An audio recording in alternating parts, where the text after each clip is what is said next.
Bismillahirrahmanirrahim. Assalamualaikum warahmatullahi wabarakatuh.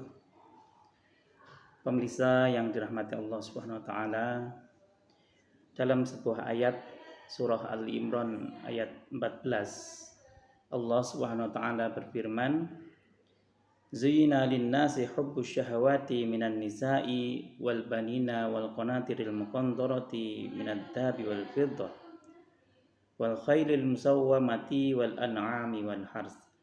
Dzalika mata'ul hayatid dunya wallahu 'indahu husnul ma'ab."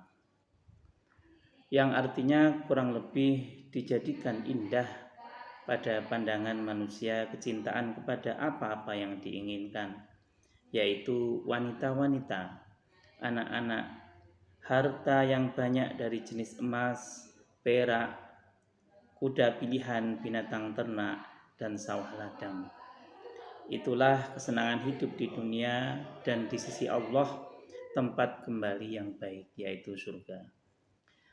Pemirsa yang dirahmati Allah Subhanahu wa taala, di dalam ayat ini saya akan melihat ada beberapa poin penting yang bisa kita telaah, yang bisa kita renungkan bersama.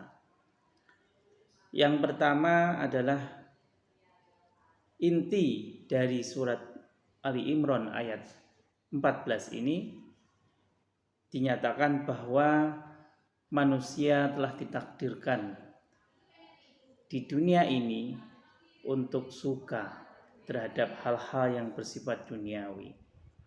Seperti disebutkan an-nisa wal banin wal qanatiril muqantarah minad dhahabi wal fiddah. Perempuan, anak-anak, segala bentuk perhiasan dari emas maupun perak, dan hewan peliharaan atau kuda yang ditunggangi, ya, dalam konteks sekarang barangkali mobil yang bagus, yang mewah.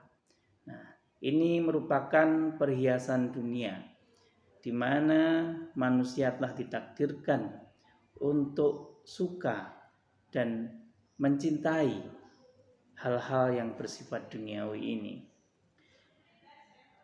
Tersirat dalam satu kata di awal surat Ali Imran ayat 14 ini, yaitu zuyyina.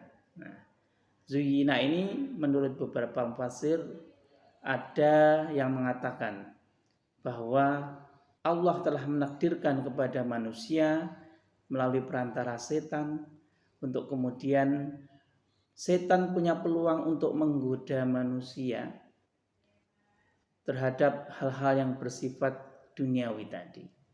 Sehingga ada sebagian dari manusia yang terjerumus dan terhanyut ke dalam kehidupan dunianya sehingga melupakan akhirat.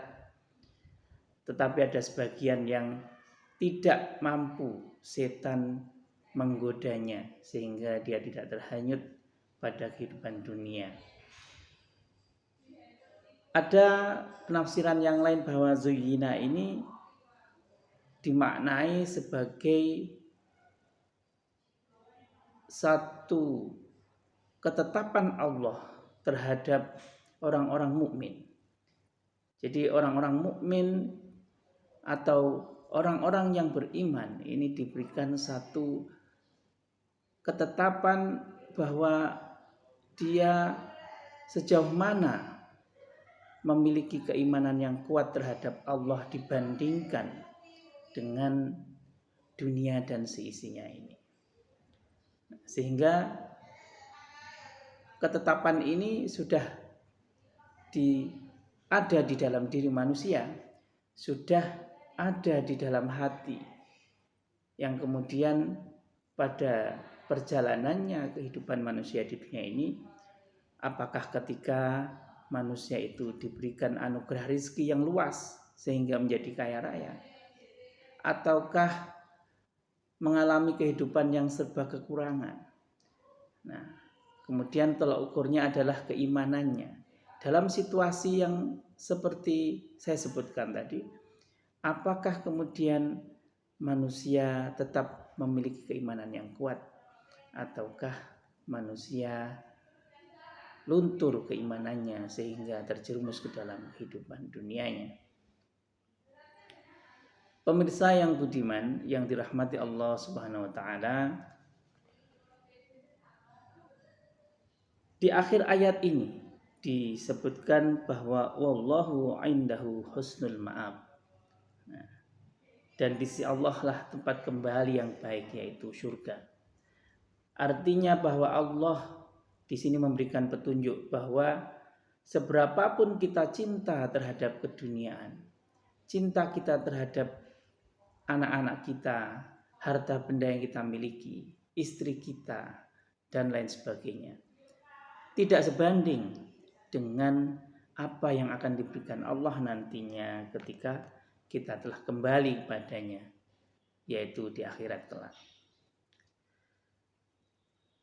Dalam hal ini Allah memberikan banyak pelajaran, banyak petunjuk untuk kemudian bagaimana cara kita agar tidak terlalu tergantung terhadap kehidupan dunia ini, dan lebih banyak mengingat bahwa di surga nantilah balasan yang sesungguhnya Allah berikan kepada kita. Salah satu contohnya ketika kita di momen saat ini di bulan Ramadan, di akhir Ramadan kita biasanya membayarkan zakat fitrah. Atau sebagian dari kita juga bisa menghitung nisab dari harta kekayaan yang sudah kita cari, yang sudah kita kumpulkan dalam 1 tahun, kemudian kita membayarkan zakat mal kita di momentum bulan Ramadan juga.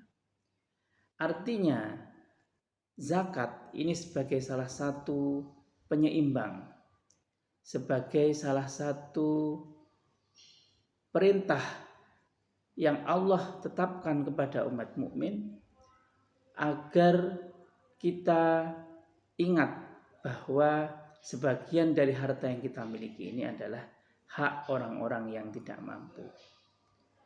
Selain itu, juga kita diingatkan bahwa supaya apa yang kita miliki ini tidak terlalu kita ikat di dalam hati kita, agar tidak terlalu kita pegang teguh, karena sesungguhnya apa-apa yang ada di dunia yang kita pegang teguh ini bukanlah sesuatu yang sesungguhnya.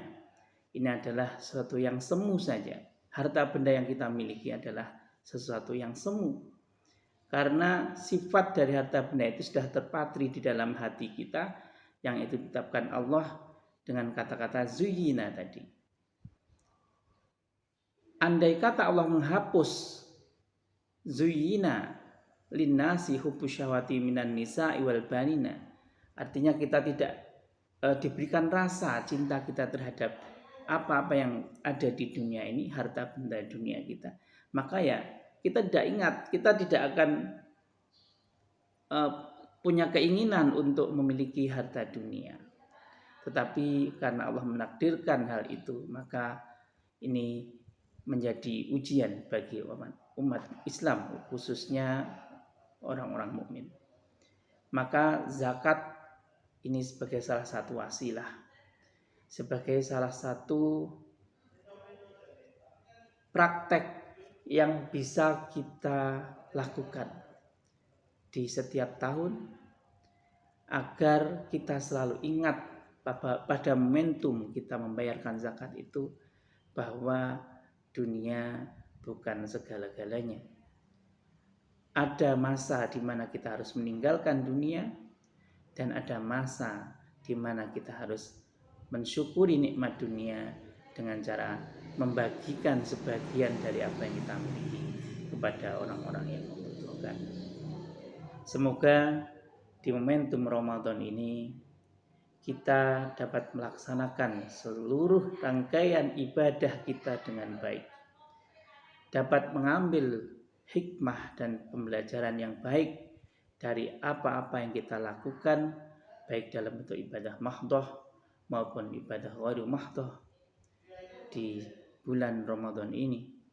Termasuk apabila kita telah merasakan rasa lapar kita di siang hari selama bulan Ramadan, semoga itu akan memberikan dampak secara luas bagi kehidupan sosial kita, untuk tidak terlalu tergantung, untuk tidak terlalu terikat, untuk tidak terlalu mencintai harta benda kita, sehingga di akhir Ramadan kita mampu mengeluarkan sedikit dari harta yang kita miliki dalam bentuk zakat fitrah maupun zakat mal kepada orang-orang yang membutuhkan.